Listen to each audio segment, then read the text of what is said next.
So, welcome to our Monday night Dharma talk.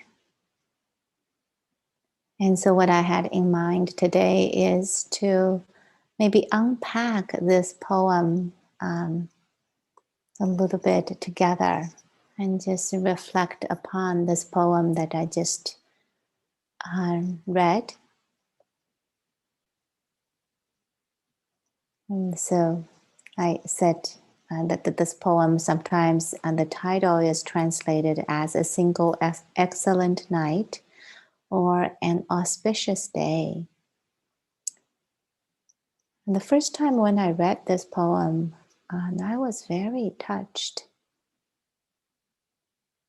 Without knowing anything about this poem, the context of it, and the significance of it, I took this poem with me to various locations. I read this poem to the Dharma sister who's in the hospital bed. And I took this poem and read it at a memorial service. And I took this poem to my heart. I memorized it and reflected upon this. And so maybe I'll read this poem one more time, and then we'll kind of unpack this together. And I'll unpack one stanza at a time. So, auspicious day. The Buddha said, "Don't chase the past or long for the future. The past is left behind. The future is not yet reached.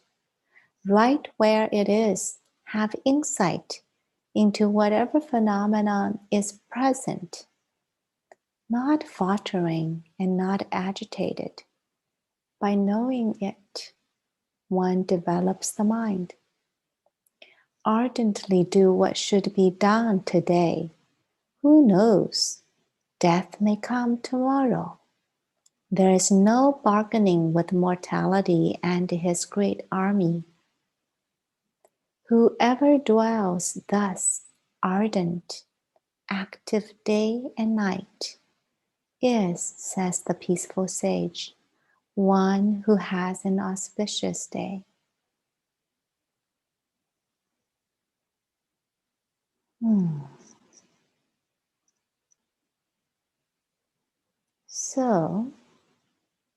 So what does this mean, to not chase the past or long for the future? Past is left behind, the future is not yet reached. We all probably have experiences of this, and where we might be chasing the past or longing for the future, right? And for me, right away, what becomes vivid is, for most of us, when we are getting older and older, we chase the youth that we used to have. And we really long for the youth we had before. And in this pandemic, it's probably not hard to feel this kind of longing for the past or the future. The vacations that you used to have, where you can travel to different places. And we can be chasing the past in this way. Whatever accomplishments that we may have had in our earlier careers and work and job, family, or maybe even, you were the dance champion in high school. And so in the sutta, and this is a Majjhima Nikaya 131, where this poem shows up. And the Buddha explained this. how does one chase after the past? And he said, one gets carried away with the delight of, in the past, I had such a form or such a body. In the past, I had such a feeling. In the past, I had such a perception. In the past, I had such a thought fabrication or mental formation. In the past, I had such a consciousness. This is called chasing after the past. I don't know if everyone is familiar with this particular formula in that the Buddha is pointing at how one gets stuck in the past and getting carried away by it in these ways that are related to ourselves through this this list that's called the Five Aggregates. These are the things that we often identify as ourselves. I, me, mine. This is me. And I'm struck by the keyword that's being used here by the Buddha, and that is, he defines how one chases the past by that one would take delight in the past.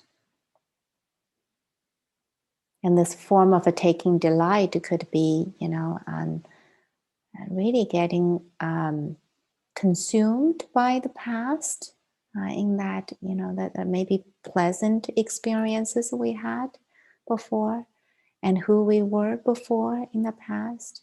And this taking delight could also happen even when it's unpleasant experiences, unpleasant history. We could be defined by those. And when we're being defined by them, we get hooked by the past. Even when we do not like them. Sometimes I can see, and sometimes I had a certain recognition that, I used to be this way. I really didn't like it. But somehow being really annoyed by it, I actually get hooked by how I get myself identified with those. And so this is taking delight in the past, this way or that way, how we are. And how does one not chase after the past? And the Buddha continued by saying, well, if one does not get carried away with the delight in the past, in that in the past I had this kind of a form, or the feelings, the perception, or the mental formations, or the consciousness, and then this is called not chasing after the past. And so the formula is quite simple. If we stop being consumed, to stop taking delight in the past, then we no longer have that kind of force in us to begin to chase the past anymore. So there's a recognition that there is a possibility, there is a choice not to get swept away in the past. So how do we really do that? In our meditation practice, in our mindfulness practice, when I begin to notice that one is being hooked by the memory and by the history, by the stories that we lived in the past, and that's when we begin to have a choice. Well, we see, wow, here I am. But I'm hooked by this story, and I recognize this is happening. When we begin to recognize that this is happening, this is where detaching from being taking delight in them, or detaching from being attracted by the past, the story of the past, we can begin to loosen the hook with it. And often what happens is, when we're being mindful, we can, for example, rest our attention in the body, shifting from the stories of the past to what's happening in our body. Then the memory and the images that came from the past can simply become kind of a ripple that flow through in our awareness. There's no need for the story of the memory and the past to take a foot in us. So it's possible that our mind may have thoughts of the past or the stories, but they don't have to be a problem. It's when we begin to take delight in them and really being consumed by them that we get swept away. But when we're aware, we can see the memories as simply memories. They flow through like clouds in the wide open sky. And similarly, how does one long for the future? The Buddha used a similar language. When one gets carried away with the delight in the future, I might become this way. I might become that way. And this is becoming, this is what in the sutta it says, this is called placing expectations on the future. We all have this kind of experience in our own lived experience, right?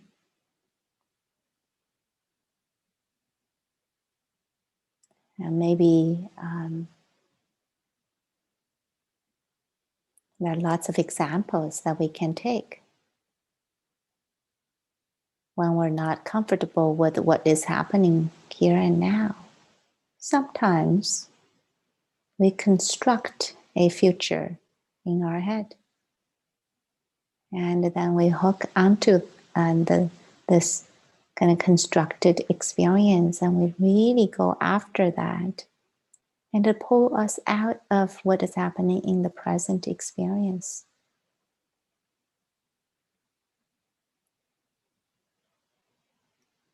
And so this form of expectations in the future is a construction of, it is a form of a mental construction. And we can believe in them so strongly that they become almost real for us.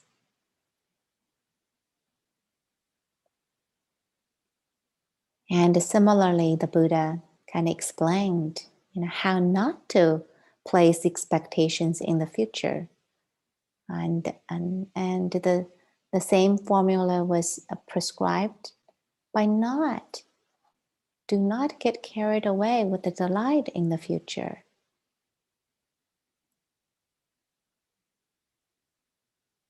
And it's easy said than done.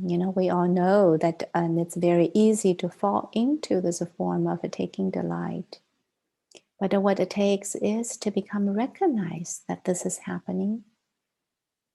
Maybe expectation or projection is happening. And allow ourselves to then rest into the field of awareness. To simply notice projection being projection. And planning being planning.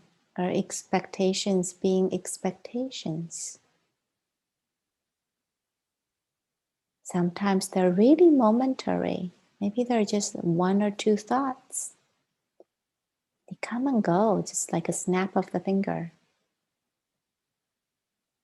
But if we feed onto them, continue to plan and tell our stories, and this can become something really big, take us away. But when we began to see these expectations as simply being expectations, the thoughts as the thoughts, and there is a real sense of a lightness in all of these experiences.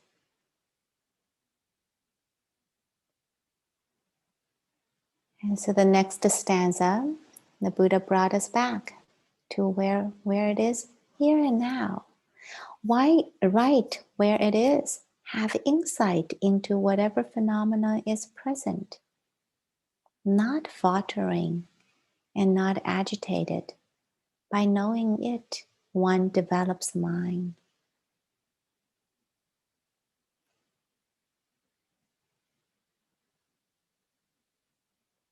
And so it's pointing at this moment is where we live.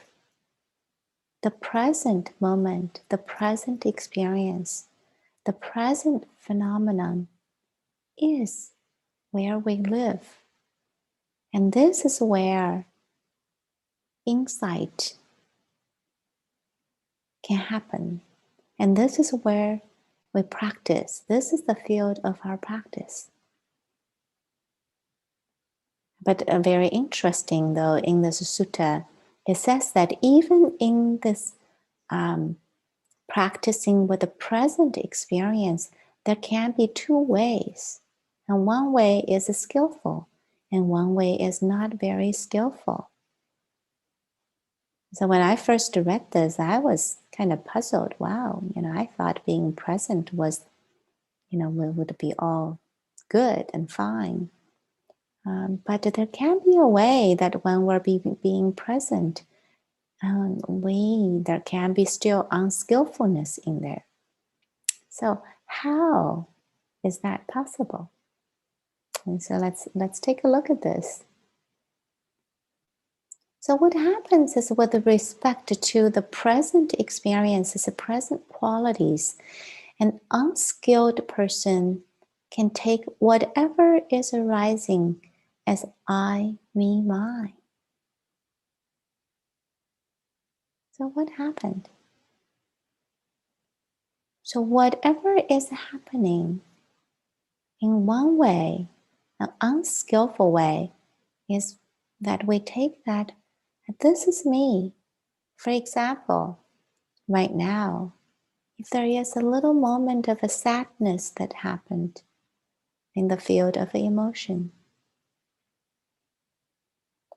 one way to relate to this sadness, momentary sadness, is that I'm a sad person. I've always been sad. There is so much sorrow in me. Now what happens? We began to construct myself in this simple moment of a sadness, a moment of grief. Oh my God, I am really miserable. I've always been very miserable. I don't know how to get out of this. And this is what the Buddha is pointing at. We can make self out of the momentary experience that's happening. And when we do this, what happens is we get hardened into these experiences. And this becomes more permanent than what it is. And most of the time, our emotions flows up and down, this way and that way, throughout the day.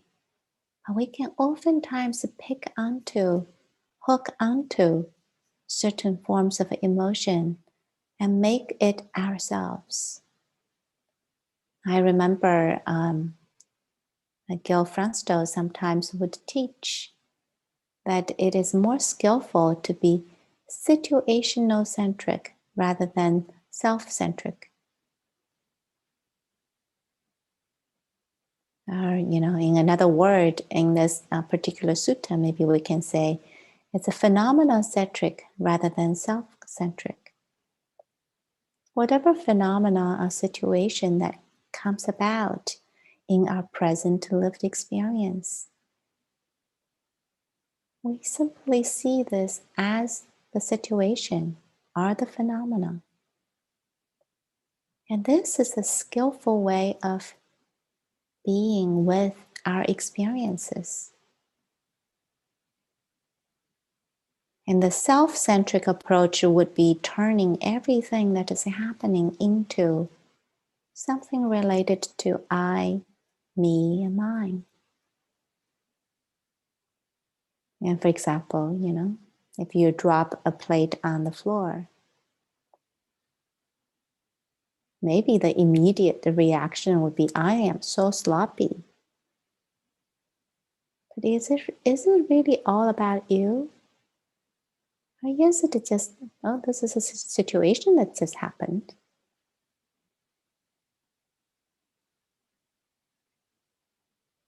And so when we get identified with the situation, what happens is there can be a lot of dukkha, a lot of stress that comes along with it. Our experiences become stuck and no longer flows like the clouds in the sky. And so the opposite, and that if we're not taking this phenomenon and situations as I mean mine, and there can be simple, transient, changing experiences arising and passing. And when this happens, there can be a quality of not being wavered or shaken by agitation, by faltering. The agitation happens when there is a center, like the center of self. When there is no center of self, the agitation cannot shake anything. There's nothing to shake.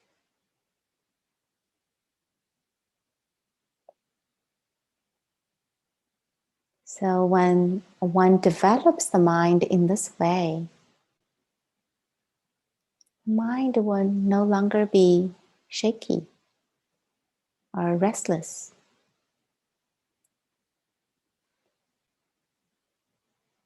And so the poem goes on by encouraging this. And so the next stanza says, ardently do what should be done today. Who knows, death may come tomorrow. There's no bargaining with mortality and his great army. I don't know what more is to be said about this particular line, because it is true. We don't know. We don't know when death may come.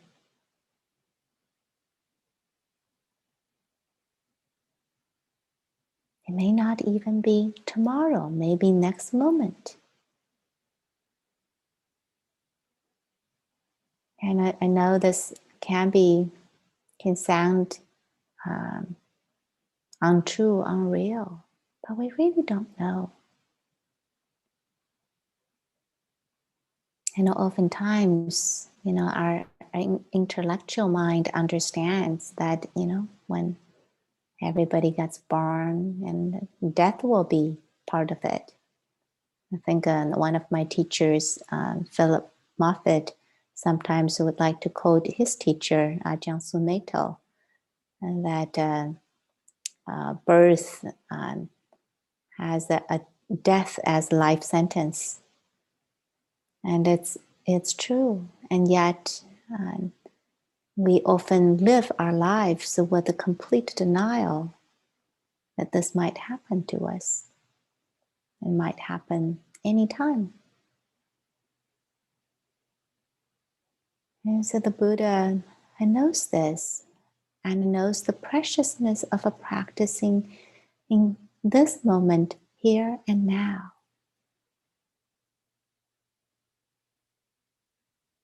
And so ardently do what should be done today. Ardently do what should be done right now.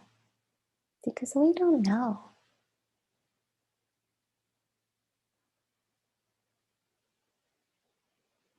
And the poem ended with this line: whoever dwells thus, ardent, active, day and night, is, says the peaceful sage, one who has an auspicious day. I love this definition because oftentimes we associate auspicious day with some, I don't know, special days. Like yesterday, I know it's a full moon day. And even in the Buddhist tradition, and maybe many different spiritual traditions, full moon days is considered to be auspicious day. But the Buddha had a different definition for this. Whoever dwells thus ardent, active day and night, practicing ardently day and night, this, says the peaceful sage, is the one who has an auspicious day. I love it because this makes the practice very accessible. We don't have to wait for some special day in order to practice. This day, if we practice here and now, it's an auspicious day. And the other translation, a single excellent night, or an excellent day.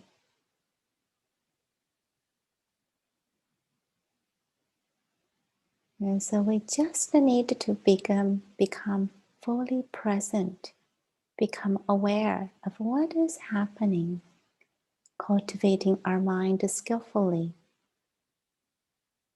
seeing what's true right in front of us. And this is where the peace lies, and this is where the freedom is found. I'm going to close tonight by just reading this poem one more time. Maybe by now the few lines even sinked in you in some way. The Buddha said, "Don't chase the past or long for the future. The past is left behind. The future is not yet reached. Right where it is, have insight into whatever phenomenon is present, not faltering and not agitated. By knowing it, one develops the mind. Ardently do what should be done today. Who knows? Death may come tomorrow. There is no bargaining with mortality and his great army. Whoever dwells thus, ardent, active, day and night, is, says the peaceful sage, one who has an auspicious day."